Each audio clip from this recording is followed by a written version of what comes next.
What's the real purpose of marriage other than to learn to love each other unconditionally? Isn't that beautiful? I'm Paul Friedman. I founded the Marriage Foundation, and I'm going to teach you all about this particular topic. Then at the end of this video, I'm going to give you a beautiful technique that you can employ for this purpose of expressing your love to your soulmate. And then at the end, I'm going to take you into what are the next steps. So let's talk about what love is, because the world is so confused.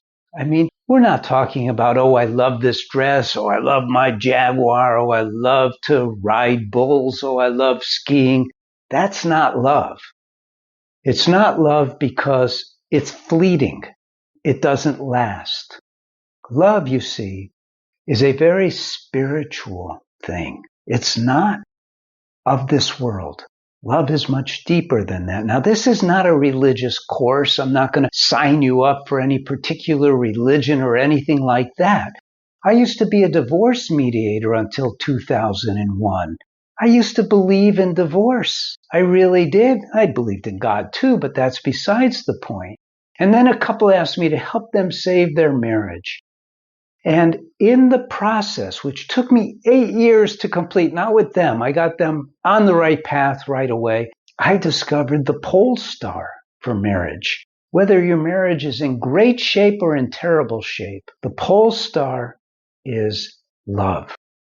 Isn't that why you got married in the first place? You know, what I did when I first began doing this was I wanted to understand marriage in a way that was very practical. And people think love is not practical. They think, oh, you fall in love, you fall out of love. No, you don't. When you find your soulmate, there is this magical connection, and you don't feel it in your mind. You feel it here in your heart. In your mind, that's an emotion. You could have emotional love. Sure. That's the kind where you're real excited because something good happened to you, and you're excited about that. And your mind says, that's love. Why is your mind doing that? That's a whole interesting thing. We get into that, by the way, in my books and in the course. But the reason why your mind does that is because your mind is merely a computer that you have. This is your computer, the mind. But love is something that your mind doesn't like because it can't compete. Remember that magical love that you had when you first met and you know, this is the one. He's the one. She's the one. It's incredible and it's here. You know what happened right away as soon as you experienced that? Now, it stayed with you. That feeling stayed with you. You knew this is the one because you felt it way down deep in your heart. That's where love originates. But the mind says, oh, you love them because of this attribute and that attribute. They like what I like. They like fly fishing. They like taking hikes. They like watching movies. That's fine. There's nothing wrong with that. But it's not where you two connected. Now, what happened? What happens? Well, first let me explain to you why it happens. That I'm talking about is that love starts receding. You don't feel it as much. You start living more of a day-to-day life. Even if you're not arguing all the time, or there's not tension in the house, which is usually what occurs, the love starts to recede. It's not receding.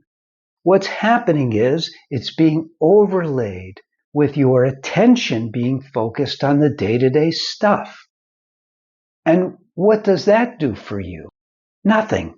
Does nothing. Love isn't meant to be a material entity. It's meant to be an entity of love. And so that's the purpose. The purpose matches the goal. I want to experience that love. I want to feel that love like I did the very first time I experienced it. Now, some people say, well, I'm not quite sure what you're talking about. Well, if you have children and you've gone into their room when they're asleep, those little angels or maybe devils during the day, and your heart just opens up. That's what I'm talking about. It's that love. That love isn't coming from them when you feel that love. No. That love is inside of you. It's always there. And it flows onto them. And this is where I'm giving you a technique now. The technique is door of my heart, open wide, and flow onto my wife, flow onto my husband, and visualize liquid love coming out of your heart, and feel that love as it flows through you. You don't manufacture love. You cannot manufacture love. You can learn to love unconditionally. And that means that you love them regardless of anything going on in your life, anything going on in their life, anything going on. You decide. This is something about love that we're not taught. We fall in love with the one person who we choose now to love. Everyone else who we love, our children, our parents, our siblings, our friends, there's sort of a compulsion there. You love your parents because you're dependent on them. You love your children because they're dependent on you. And your mind twists it around until you can't get away from it if you wanted to. You love them. There's no getting around it. But when you get married, you're choosing to love this person with all of your heart, all of your mind, and all of your energy.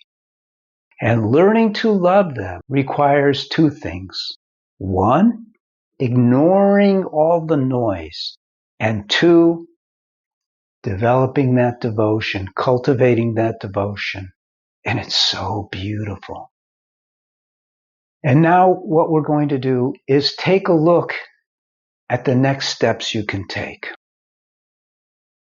So you have heard me speak on this particular topic, and I'm sure you've gotten something out of it, because where I come from is not the world that most people come from when they're helping people with their marriages. I don't have a Western psychological background, and thank God. But what I do have is I have all of this knowledge, and what I did with it was I put it into the form of two online courses for you. One is an online course for men, and one is an online course for women. Now, here's the beauty of these courses. It doesn't matter whether your marriage is deep in the swamp of suffering or already doing pretty good. One of the people who we helped was a pastor, and he wrote in and he said, "Dear Paul, I want you to know I've been married for 40 plus years, and I took your course because I came across your video and I was touched by some of the things you said. And now our marriage," and he said, "and I'm telling you the way it is, it's like we just got married yesterday and we're on our honeymoon." And that's how your marriage is meant to be. So when you sign up for the course, and maybe it's on sale now, take a look, because sometimes it is, you have an opportunity to take your marriage into where it's meant to be. Have you ever heard the expression marital bliss? I don't see that as being something that they just talk about. That is something that is achievable. And that's what I want for you. Now, some people say, well, I don't want to spend all of that money on this course. It's a lot of money. Then my suggestion is this. There's plans, and we have one plan that's less than $10 a week. You pay $39.95 a month. When you take this course, it's a 12-week course. After 12 weeks, you'll have all of the information. Cancel then if you've gone far enough and you have all that you need. But if your marriage is in deep trouble, you're going to want to keep that course because the information is not going to be found anywhere else. Why work on fixing this or fixing that in your marriage when you could turn your marriage into that amazing, I call it the sacred space of marriage? I'm so glad that you stopped by. I'm so glad if you leave a comment and let me know how it's helped you. God bless you and take care.